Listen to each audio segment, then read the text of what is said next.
जमतंय का? हो जमतंय. हाय, नमस्कार. कशी आहेस? मस्त. मी पण छान आहे. झाली घरातली सगळी कामं करून झाली? हे कपाट काढू, ते कपाट काढू, इथे पोछा करू, तिथली धूळ साफ करू, सगळं करून झालं. दिवसभर एवढंच काम करायचं असतं का फक्त? म्हणजे स्वतःकडे बघ जरा, दुसरं काहीतरी काम शिक. छान आयुष्य आहे, मस्तपैकी जगायचंय. तुझ्याच डोक्यात प्रकाश पाडण्यासाठी आजचा व्हिडिओ बनवलाय. शेवटपर्यंत नक्की बघ. आवडलं तर सबस्क्राईब करून टाक, मैत्रिणींना शेअर कर आणि छान छान कमेंट्स कर. व्हिडिओच्या शेवटी भेटते, आधी पूर्ण व्हिडिओ बघ. घर नीट नेटकं ठेवण्यासाठी दिवसभर कोण कोण घरकाम करत राहतं सांगा बरं. सकाळी उठल्यापासून रात्री झोपेपर्यंत कधी स्वयंपाक, कधी भांडी, कधी कपडे, कधी साफसफाई. एक काम संपत नाही की दुसरं समोर उभं असतं. आणि दिवसाच्या शेवटी आपण स्वतःला कधी विचारतो का, आज पूर्ण दिवस मी काम केलं, पण माझ्यासाठी मी काय केलं बरं? चला याच विषयी आज थोडंसं बोलायचं आहे. नमस्कार, मी हर्षदा स्वागत करते तुमचं माझ्या चॅनलमध्ये. आजच्या नवीन दिवसाच्या तुम्हाला खूप खूप शुभेच्छा. चॅनलला सबस्क्राईब केलं नसेल तर करून टाका, कारण मी रोज अशा छान छान गप्पा घेऊन तुम्हाला भेटायला येणार आहे. मला वाटतं आपण दिवसभरात स्वतःसाठी किती वेळ काढला आहे, हा प्रश्न प्रत्येक गृहिणीने स्वतःला कधीतरी विचारायला हवा. तुम्ही वर्किंग असा नाहीतर हाऊसमेकर, होममेकर. कारण जगात कुठल्याही स्त्रीने काहीही काम केलं तरी पण घर मात्र तिला सांभाळावंच लागतं. ते म्हणतात ना, स्त्रीला हवं असेल तर तिने चंद्रावर जावं, पण 4 चपात्या आणि भाजी घरात मात्र करून जावं. घर सांभाळणं खूप महत्त्वाचं आहेच हो, पण ते सांभाळताना स्वतःला विसरून जाणं गरजेचं नाही आहे. माझं ना एक छोटंसं प्रिन्सिपल आहे, डू स्मॉल डू थरो. म्हणजे रोज थोडं काम करा, पण जे कराल ते अगदी व्यवस्थितपणे पूर्ण करून ठेवा. आपल्याला घर स्वच्छ ठेवायचं असतं, म्हणून आपण कधी कधी काय करतो, सगळं एकाच दिवशी करण्याचा प्रयत्न करतो. आज संपूर्ण घराची डीप क्लिनिंग करायची आहे असं जणू अंगातच येतं आपल्या. सगळं कपाट आवरायचं आहे, संपूर्ण किचन स्वच्छ करायचं आहे, पडदे धुवायचे, डबे काढून सगळे पुसत बसायचे. आणि हे सगळं करून आपण अक्षरशः थकून जातो. आणि दुसऱ्या दिवशी आपलं शरीरच आपल्याला म्हणतं, बस आज काहीच करू नको. आणि मग हळूहळू ते काम पुन्हा साठत जातं. माझ्या मते ना, घरकामाचं एक सूत्र असायला पाहिजे, सगळं एकाच वेळी करण्यापेक्षा रोज थोडंसं करा, पण जे कराल ते अगदी व्यवस्थितपणे पूर्ण करा. जसं की आज किचनमध्ये काम करताय आणि तुमच्या लक्षात आलं की एखादा ड्रॉवर खूप मेसी झाला आहे, तर पूर्ण किचन आवरत बसायची गरज नाही आहे. फक्त तो एक ड्रॉवर घ्या, त्यातलं नको असलेलं सामान काढा, जे वापरत नाही आहेत तुम्ही ते काढून टाका, आणि जे वापरताय ते व्यवस्थित ठेवा. ड्रॉवर बंद करा.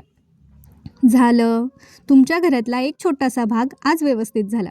उद्या दुसरं एखादं छोटंसं काम करा. अशा पद्धतीने रोज थोडं थोडं केलं ना, तर घर आवरण्यासाठी आपल्याला वेगळा संपूर्ण दिवस देण्याची अजिबात गरज पडत नाही. आणि सगळ्यात महत्त्वाचं म्हणजे आपल्या मनावरचा कामाचा भार कमी होतो. कारण घरकामाचं खरं ओझं ना फक्त कामाचं नसतं. कधी कधी ना आपल्या डोक्यात एक लिस्ट अशी तयारच असते, रात्री झोपेपर्यंत हे काम बाकी आहे, ते काम बाकी आहे, कपडे घडी घालायचे, किचन आवरायचे, कपाट लावायचं आहे. आणि आपण फिजिकली काम करत नसलो ना तरी आपलं मेंटली काम करणं मस्त चालूच असतं. म्हणून घरकामातही स्मार्ट वर्क करायला शिका. सगळं परफेक्ट करण्यामागे अजिबात लागायचं नाही. घर आहे ते हॉटेल नाही आहे, हो की नाही? म्हणून सगळंच परफेक्ट दिसलं पाहिजे हा अट्टाहास अजिबात करायचा नाही. घरात माणसं राहतात, मुलं आहेत, वस्तू इकडून तिकडे होणार. सगळ्यांसाठी ना शक्य झालं तर एक सिस्टीम तयार करून द्या. ज्या वस्तू रोज वापरतो त्यांची एक स्पेसिफिक जागा ठरवा.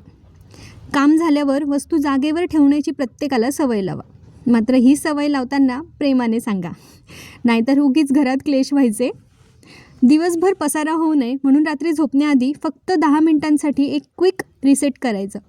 उद्या सकाळी उठल्यावर जरा घर ना थोडं व्यवस्थित दिसेल आणि त्यामुळे तुमची दिवसाची सुरुवात शांतपणे होईल. मला वाटतं ही छोटी छोटी सवय आपल्या आयुष्यात खूप मोठा फरक करते. आणि इथेच मला अजून एक महत्त्वाची गोष्ट तुम्हाला सांगायची. आपण गृहिणी असू किंवा वर्किंग वुमेन असू, आपली पूर्ण ओळख फक्त घरकामापुरती अजिबात नसली पाहिजे. हो, घर सांभाळणं 100% महत्त्वाचं आहे, पण दिवसभर घरकामातच गुंतून राहणं आणि स्वतःसाठी 1 मिनिटही न काढणं हे अजिबात योग्य नाही आहे. जर तुम्ही गृहिणी असाल, तुमच्याकडे दिवसभरात थोडा वेळ मिळतो ना, मग तो वेळ मोबाईल स्क्रोल करण्यापेक्षा, दुसऱ्या दिवशीच्या कामाचा विचार करून घालवण्यापेक्षा स्वतःसाठी काहीतरी करा. काहीतरी नवीन स्किल शिका, एखादी छानशी रेसिपी शिका, मेकअप आवडत असेल तर तो शिका, ऑनलाईन एडिटिंग शिका, व्हिडिओ एडिटिंग शिका, इंग्लिश बोलायला शिकायचं असेल तर ते शिका. काही नसेल करायचं, एखादं छानसं पुस्तक वाचायचं असेल ते वाचा. तुम्हाला ड्रॉइंग आवडत असेल तर ते करा.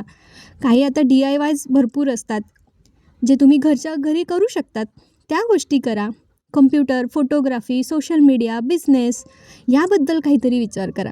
किंवा अगदी एखादी छोटीशी हॉबी कुठलीही तुमच्या आवडीची ती करा. नवीन स्किल शिकणं म्हणजे पैसे कमवायचेच आहेत म्हणून शिकायचं आहे का? तर नाही. तर नवीन काहीतरी शिकल्यामुळे आपल्याला स्वतःबद्दल एक वेगळा कॉन्फिडन्स मिळतो. मी तर म्हणते तुम्हीसुद्धा एखादं यूट्यूब चॅनल सुरू करून टाका.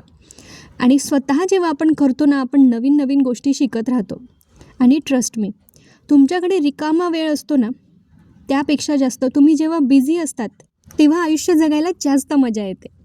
हां, पण बिझी म्हणजे फक्त घरकामात गुरफटून राहायचं आहे असं अजिबात नाही आहे. नवीन नवीन गोष्टी ट्राय करत राहिल्या ना की आपल्याला स्वतःचं पोटेन्शियल समजायला लागतं आणि स्वतःचा कॉन्फिडन्स पण वाढायला लागतो. मी फक्त घर सांभाळणारी व्यक्ती नाही आहे, माझ्यात अजून खूप काही करण्याची क्षमता आहे.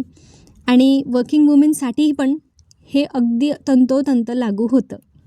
ऑफिस, घर, मुलं, कुटुंब या सगळ्यामध्ये स्वतःला अजिबात हरवून देऊ नका.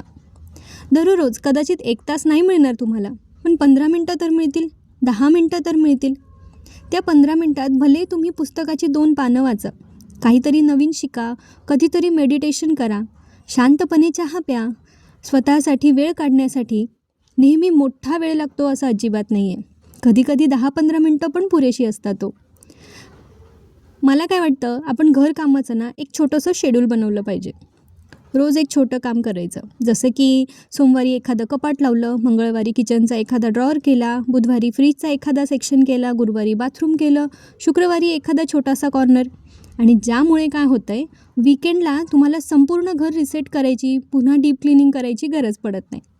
आणि मग तुमचा पूर्ण वीकेंड कामात निघून जात नाही.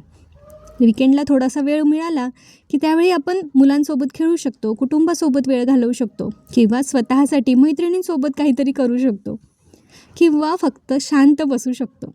हो, शांत बसणं म्हणजे काय वेळ वाया घालवणं आहे का? अजिबात नाही. कधीकधी काही न करता फक्त स्वतःसोबत असणं पण तेवढंच गरजेचं असतं. 5 स्टारची ॲड आहे ना, डू नथिंग. आपण बऱ्याचदा ना स्वतःला वेळ दिला की आपण स्वतःला गिल्टी समजायला लागतो. अरे, मी तर आज बसलीच आहे, आज तर मी काहीच काम नाही केलं, माझं आज तर खूप काम बाकी आहे. पण लक्षात ठेवा, तुम्ही काय मशीन आहात का? तुम्हाला थकवा येऊच शकतो, तुम्हाला पण आरामाची गरज असू शकते, तुम्हाला स्वतःसाठी वेळ हवा असू शकतो.